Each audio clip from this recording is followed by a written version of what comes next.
Today I want to talk about the Neo Humanoid robot, but specifically from a pet owner's perspective. For me, my pet's comfort and safety are a top priority, and after seeing 1X Technology's launch video, especially the part where feeding the dog was mentioned, I was left with some pretty strong opinions and one big question: at what cost? And I don't mean the $20,000 price tag. Let's talk about it. So I won't go into all the tech specs. There's already been some great coverage that you can check out, but for those who might have missed it, the Neo is a 5'6", 66-pound humanoid robot made by 1X Technologies, a company funded by OpenAI. This is designed to be quiet, soft, gentle, and safe. Designed to be your home butler, designed to automate your chores so that you can come back to a cleaner home every day. The potential is huge. I mean, imagine no longer having to clean, take out the trash, or even do litter box duties. The constant cleanup from having these fluffy creatures running around, it's a real job, especially with 3 of them. And if you want to, you can literally order one right now. Simply visit their website, put down a $200 deposit, and choose from either a subscription or the ownership version.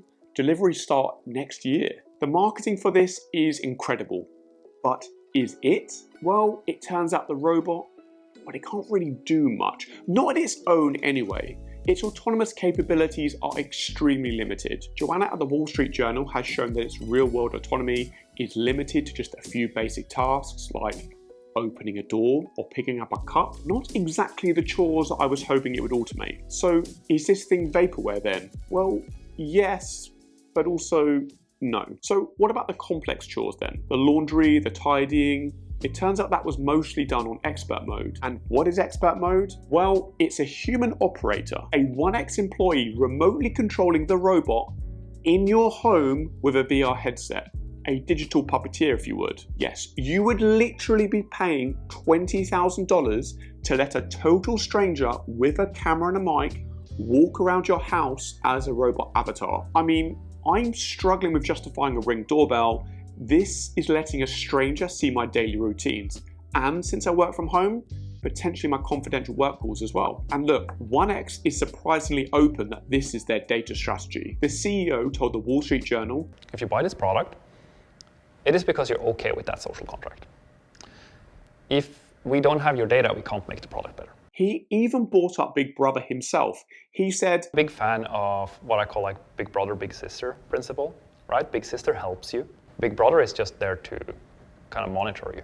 And we are very much the Big Sister. Honestly, Big Brother, Big Sister, the goal is the same. You are not a customer. You are the trainer. You are paying them to provide the data they need to build their AI. And that data is the entire problem. For AI this advanced, you need insane data. And since nothing like this exists, there's nothing to train it on. People compare it to Tesla, but honestly, that's a terrible comparison. Why? Well, a Tesla by itself is already a brilliant product. See, self-driving is a beta feature on an already great car. It's why they've sold millions. And in return, Tesla gets data. And even that hasn't been enough to solve self-driving. Now, with Neo, what are you really getting for $20,000? A door opener? There's no intrinsic value without the autonomy, and the privacy cost is massive. Plus, driving has nothing on home complexity. You see, a road has a rulebook.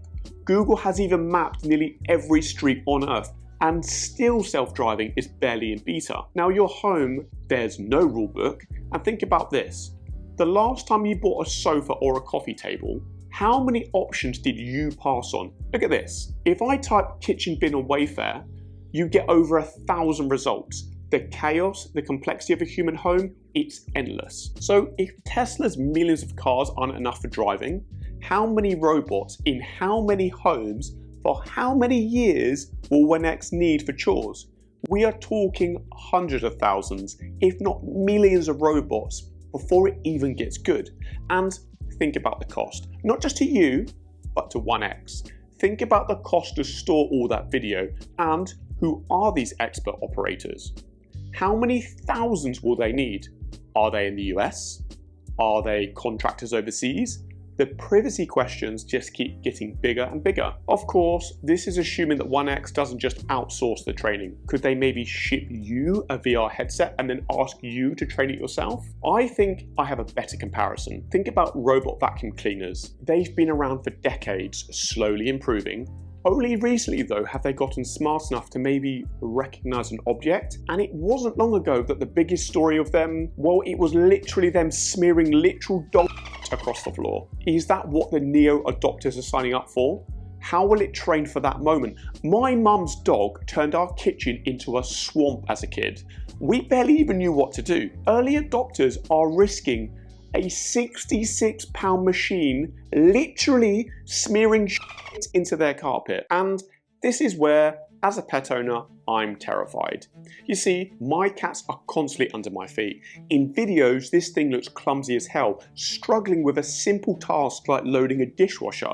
So what happens when this robot, which by the way is 8 times heavier than my cat, trips over her? Sure, it's soft-clad, but £66 is £66. But the physical clumsiness isn't even the scariest part, it's the AI. 1X says the home is an environment of immense complexity, characterised by the unpredictable presence of human and pets. And yeah, they're right. Check out our Maine Coons. They look a lot like a fuzzy fleece blanket. Plus, they love sleeping on a laundry pile. So here's a horror story for you. What stops the future autonomous mode from tidying up and putting our cats in the washing machine? And before you say that would never happen, humans accidentally do this all the time. It's a known danger for cats who love cozy spaces. Is this AI really going to be trained to check inside the drum before it starts to load? With AI, these edge cases are the entire problem. It's this total lack of real-world context. They show it opening a door, but as any indoor cat owner knows, opening a door isn't a simple task. It's a high-stakes negotiation. Will this robot be smart enough to stop our cats from just bolting outside? Will it even know it's supposed to? And then, what about cleaning? How will it be trained to know that in my house, using bleach on the floor is a toxic pour emergency? In somebody else's house, it's likely fine. This is a level of common sense that AI, well, it just doesn't have that. Even their so-called safeguards are vague. 1X say it won't lift things that are too heavy, sharp, or hot. But how does it know? What is sharp to a robot? Does it mean that it can't pick up a kitchen knife, or my cat's brush, or basic cutlery? The real world is full of nuance. Could you even imagine this thing trying to brush your cat or dog? There is no way. And look, I already know what the comments will say. This is the worst it will ever be. It will learn, it will get better. And sure, that's true. But my question is, what is the cost of that learning? AI learns from experience. It learns by making mistakes and being corrected. You know, there's a horrifying, inconvenient truth here. For this robot to learn not to put a cat in the washing machine or not to fall on a dog, pets will likely have to suffer. Mistakes will be made. And the cost of that training data, it could be our animals. And this isn't just a theory, we've actually seen this happen in the pet tech world already. Look at the horror stories about that automated litter box. A cat was tragically killed because of the machine's sensors and fail-safes, they just weren't good enough. That was a small, single-task robot. Now 1X wants to put a £66 general-purpose one in our homes. When the cost of failure is this high, do we really need this? But this whole thing, it's more than just a robot. It's about the future that we are trying to build. We're in this obsessive race to automate everything. And just focusing on pets, we're already doing it. We have automatic feeders, automatic toys, automatic health tracking collars, and now this. We're constantly being told about freeing up our time, but for what exactly? To doom scroll on social media?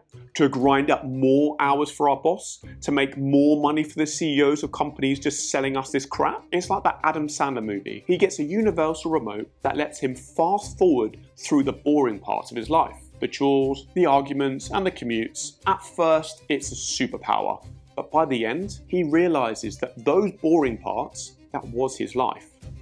You know, that movie Click always makes me wonder, are we making the same mistake? Are we so focused on automating the work that we're just fast forwarding through the critical parts of our own lives? Take feeding your cat.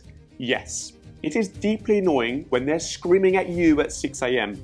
And I know studies have shown that for a cat, feeding is just mostly transactional. But that argument completely misses the human side. You see, for us, that's a moment of connection. That feeling of being depended upon, of being needed, of providing. That's an incredibly powerful part of the human-animal bond. Look, I'm not saying that automatic feeders are a bad idea. In the right circumstances, they're a great tool to secure a routine. But where do we draw the line? What is the cost of giving that up? And then there's the litter tray. It's the worst job of cat ownership by far. No one likes it. But you know what that litter box really is? It's a daily health report. Cleaning that box is one of the only ways to know whether your cat is sick. Cats are the masters of hiding illness. A change in their waste is often the first sign of a serious problem. What is the cost of giving that up? When you automate all the work of a relationship, even with a pet, what's left? Are we just going to outsource companionship next? You know, this reminds me of the horrible Harlow monkey experiment from psychology. The baby monkeys were taken from their mothers and given two fates. One made of wire that had food, and one made of soft cloth that had nothing but comfort. The baby monkeys clung to their cloth mother.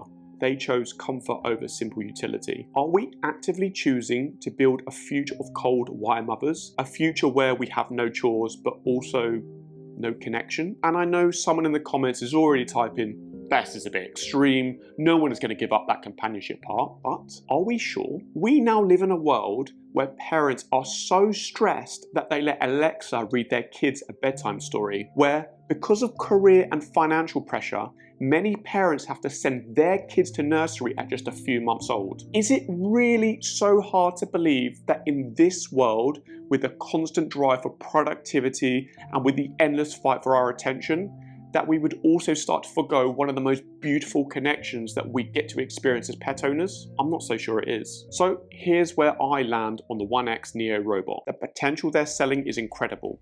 The dream of coming home to a perfectly clean house, of never having to scoop a litter box or even scrub the floor again, that is the dream, right? A life without chores, just like getting a washing machine for the first time. But what 1X is actually selling right now, it isn't that dream. They're selling a $20,000 data collection platform and calling it a social contract. And for me, as a pet owner, what I go back to is that first question: at what cost? It's the cost of my privacy. It's the cost to my cat's safety. It's the horrifying unspoken cost of the AI learning. Pets will almost certainly have to suffer, or worse, before the AI learns. And finally, it's the cost to our humanity. It's the outsourcing the work of our relationships, fast forwarding through the boring parts, like feeding or cleaning, only for us to discover that those small moments of care and connection, they were the entire point. I love the idea of a robot that helps me, but I am not willing to trade my privacy,